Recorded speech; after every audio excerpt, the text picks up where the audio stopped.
नमस्कार दोस्तों, आपका स्वागत है एक बार फिर से एक नए वीडियो में। दोस्तों, यदि आप फोन पे, गूगल पे, पेटीएम या यूपीआई या किसी भी बैंक का आप यूपीआई यूज करते हैं, ऑनलाइन पेमेंट करते हैं, तो सावधान हो जाइए। क्योंकि कुछ दिन पहले जो है कि जीएसटी काउंसलिंग हुई थी, जिसमें पूरी तरह से स्पष्ट कर दिया गया है सरकार की तरफ से कि यदि आप ऑनलाइन पेमेंट करते हैं, चाहे किसी भी यूपीआई से आप ऑनलाइन पेमेंट करते हैं, तो आपको जो है कि चार्ज देना होगा, यानी कि जीएसटी पे करना होगा, तभी आपका ट्रांजैक्शन जो है कि सक्सेसफुल होगा, नहीं तो नहीं होगा। दोस्तों, हर जो है कि ट्रांजैक्शन पे आपको जो है कि जीएसटी पे करना होगा। तो कितना जीएसटी पे करना होगा, कितना चार्जेज लगेगा, कितना आप पेमेंट करेंगे तो कितना परसेंट चार्ज लगेगा, सारी जानकारी आपको इस वीडियो में मिलने वाली है। क्योंकि सरकार के तरफ से और जीएसटी काउंसलिंग में पूरी तरह से स्पष्ट कर दिया गया है और हर बैंक को जो है कि पूरी तरह से जो है कि निर्देश दिया गया है कि यदि कोई भी ऑनलाइन पेमेंट करता है तो आप उससे जो है कि चार्ज वसूल करेंगे।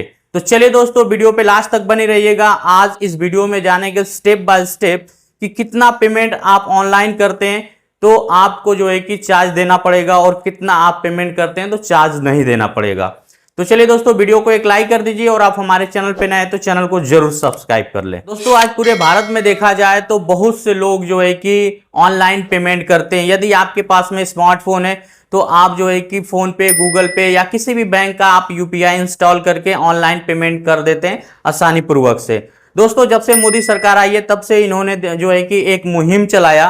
कि अब हम जो है कि भारत को कैशलेस भारत बनाएंगे और डिजिटल पेमेंट किया जाएगा। चाहे कहीं भी आप जाएं, किसी भी दुकान पे जाएं, राशन की दुकान पे जाएं, सब्जी वाले की दुकान पे जाएं या किसी भी आप जो है कि शॉपिंग मॉल में जाएं, तो आपको जो है कि कैश नहीं लेके जाना है, डिजिटल पेमेंट करना है। ये सरकार के तरफ से जो है कि नया मुहिम चला और इस पे जो है कि बहुत बड़ी बड़ी कंपनियां जैसे गूगल पे, फोन पे, यूपीआई, पेटीएम, इन्होंने जो है कि अपना एक एप्लीकेशन को लॉन्च किया और डिजिटली पेमेंट करना स्टार्ट हो गया पूरे भारत देश में। दोस्तों, इसमें देखा जाए तो आज के डेट में हर लोग ऑनलाइन पेमेंट कर देते हैं इजीली जो है कि, इसलिए जो है कि भारत की अगर मैं बात करूं तो भारत धीरे धीरे कैशलेस जो है कि होने लगा, जिसमें बहुत सारे बैंक का जो है कि विलय हुआ। बहुत सारे बैंक में जो है कि कस्टमर जाना बंद हो गए। बहुत सारे बैंकों में जो है कि जितने भी बैंक की शाखाएं थी जिसमें कस्टमर जो है कि बहुत कम जाने लगे, जिससे जो है कि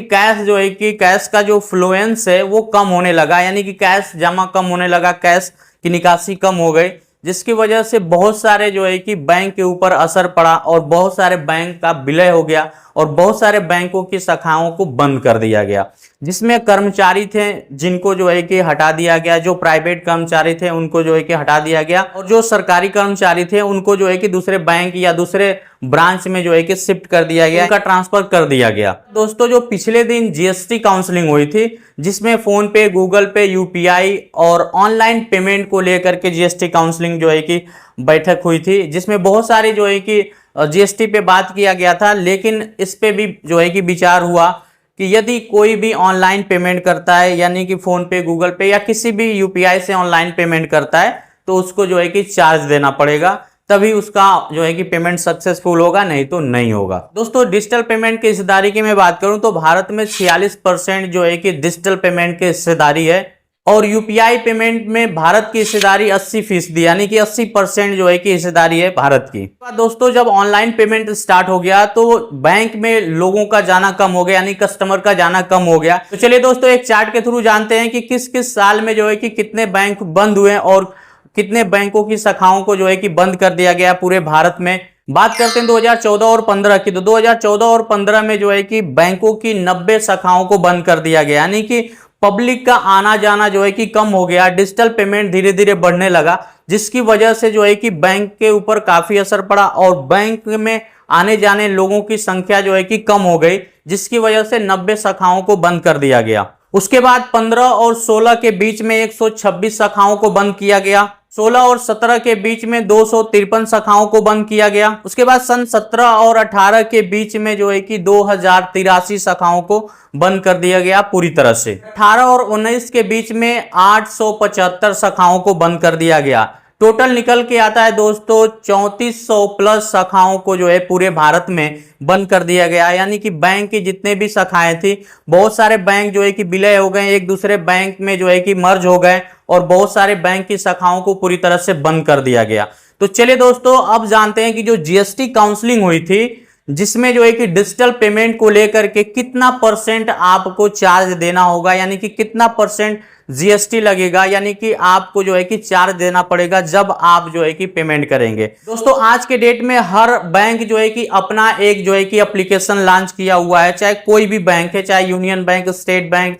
आईसीआईसीआई बैंक या एक्सिस बैंक, कोई भी बैंक में आप खाता खुलवाते हैं तो आपको जो है कि बैंक के तरफ से जो है कि एक सलाह मिलती है कि ये एप्लीकेशन इंस्टॉल कर लीजिए, आपको डिजिटल पेमेंट करने में आसानी होगी। तो आप जो है कि उस एप्लीकेशन को इंस्टॉल कर लेते हैं, तो उसमें जो है कि आईएमपीएस होता है, बैंक जो है कि एनएफटी होता है, और जो है कि आरटीजीएस का जो है कि फॉर्मेट होता है। आप 3 टाइप से जो है कि पेमेंट कर सकते हैं, जिसमें लिमिट भी बाधित होती है कि आप इससे ज्यादा पेमेंट नहीं कर सकते हैं, वो भी ऑनलाइन। अगर आपको ज्यादा पेमेंट करना है तो आपको आरटीजीएस करना पड़ेगा। तो दोस्तों, आईएमपीएस करते थे या एनएफटी करते थे या आरटीजीएस करते थे तो आपको चार्ज देना पड़ता था, यानी कि ज्यादा ट्रांजैक्शन के लिए, यानी कि ज्यादा आपको पेमेंट करना है तब आपको चार्ज देना पड़ता था। लेकिन सरकार के तरफ से जो जीएसटी काउंसलिंग हुई थी, जिसमें पूरी तरह से स्पष्ट कर दिया गया है कि यदि आप ऑनलाइन पेमेंट करते हैं, फोन पे, गूगल पे या किसी भी यूपीआई से ऑनलाइन पेमेंट करते हैं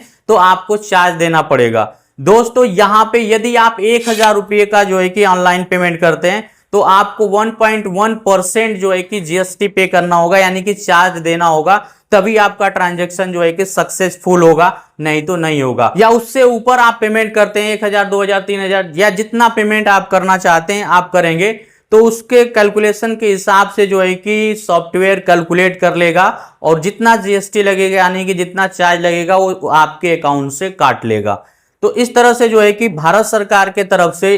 जो जीएसटी काउंसलिंग हुई थी, इसमें एक प्राइवेट बैंक निकल के आया, आईसीआईसीआई बैंक, जिसमें यदि आप खाता खुलवाए हुए हैं और उस बैंक का जो है कि यूपीआई यूज करते हैं या उस बैंक से रिलेटेड आप ट्रांजैक्शन करते हैं किसी अदर बैंक में या किसी भी बैंक के अकाउंट में ट्रांजैक्शन करते हैं, यानी कि पैसा को भेजते हैं, तो यदि आप 1000 रुपया भेजते हैं तो आपको 2.25% जो है कि जीएसटी पे करना होगा, यानी कि आपके ऊपर चार्ज लग जाएगा यदि आप ऑनलाइन पेमेंट करते हैं। उसके बाद दोस्तों, यहां पे देखा गया है कि यदि आप 5 से 10 लाख रुपए के बीच में ट्रांजैक्शन करते हैं, यानी कि 5 से 10 लाख रुपए का आप जो है कि पेमेंट करते हैं या आरटीजीएस करते हैं या एनएफटी करते हैं या कुछ भी करते हैं, आईएमपीएस करते हैं, आपके ऊपर 24.75 रुपीज का टैक्स लगेगा, यानी कि चार्ज लगेगा, तभी आप जो है कि पेमेंट कर पाएंगे, नहीं तो नहीं कर पाएंगे। तो दोस्तों, जो जीएसटी काउंसलिंग हुई थी, जिसमें पूरी तरह से स्पष्ट कर दिया गया है कि अब जो है कि कोई भी पेमेंट करेंगे ऑनलाइन,